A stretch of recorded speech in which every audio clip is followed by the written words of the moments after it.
Good day, everyone. Today, we'll be talking about the 5 I's of the reflective teaching model by Inoshan 2018. So, this teaching model is actually applicable when you try to teach students or learners how to reflect and teach them skills of inferring, teach them to hone their opinions, and teach them foresight given the current situation. So, right now, we'll be applying this in the topic globalization or globalization. So teachers may start with step 1, so they can do introspection. So this is actually that the teacher presents something, presents a picture or a music or a video. And in this case, we will be presenting an editorial cartoon. So it will be like this, Globalisasyon sa panahon ng pandemya. So the teacher would then ask or show this first to the students and then ask it afterwards. So there is this deeper meaning behind the cartoon and the students will reflect upon it. After you present the editorial cartoon, we would then go show a video to further have that different perspectives on a particular issue. So the teacher would then show this particular video to the students in relation to globalization or globalisasyon. Step 2, insight. After some time, the students will then be placed in a dilemma by asking the following questions.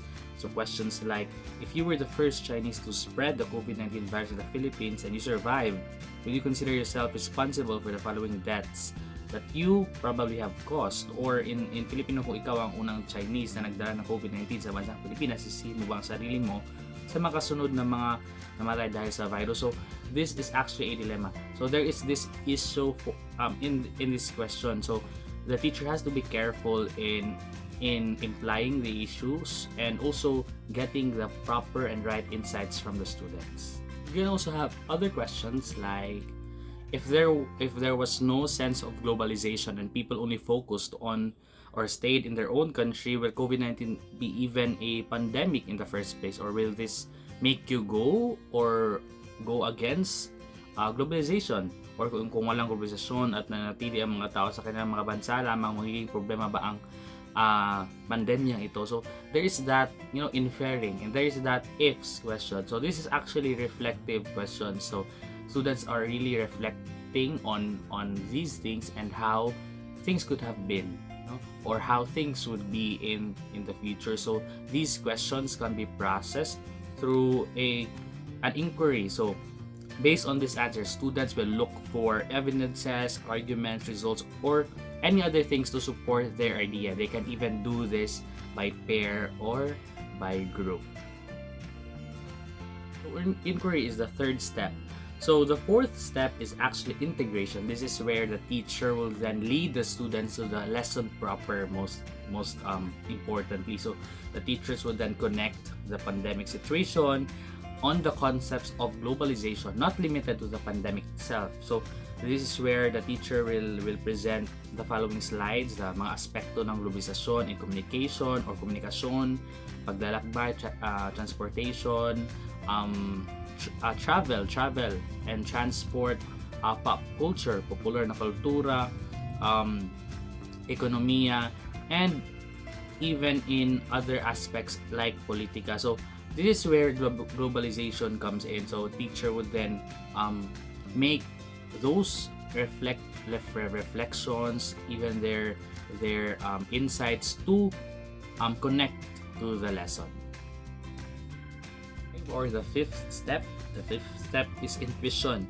So as a concluding question to tickle the interests and intuition of the students, the teacher will ask a question or may mention a quote for reaction. So this is the part where you close the reflective process, or you actually open it for a wider perspective for students to really reflect themselves on their own, even at home or even anywhere in the school after you introduce the lesson. So this is where students would then think after class, what would then happen, or what could have been the situation given that, like that. So this is really a good thing for students to acquire the knowledge themselves, because they know they are aware of the basic concepts, and they are aware on how to really reflect on these concepts, that there are both good and bad, especially on globalization.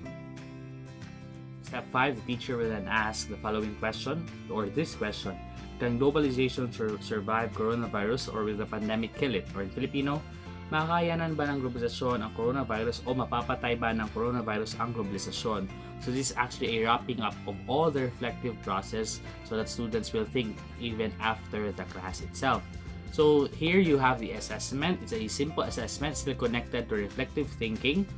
So positive and negative, they reflect on the good and the bad about globalisasyon and the reaction towards this. So where is the good, where is the bad, and how can they mitigate the negative effects? And the last is assignment. So there is a create and post an infographic about globalization and how it would help in addressing the negative effects of the COVID-19 pandemic. So we can make a balance and to allow the students to think for themselves and reflect on their own. To wrap up, actually, for me, one of the best teaching models is actually making students reflect, because that's what we need today, reflection of students, of all the people around us. There are a lot of things around.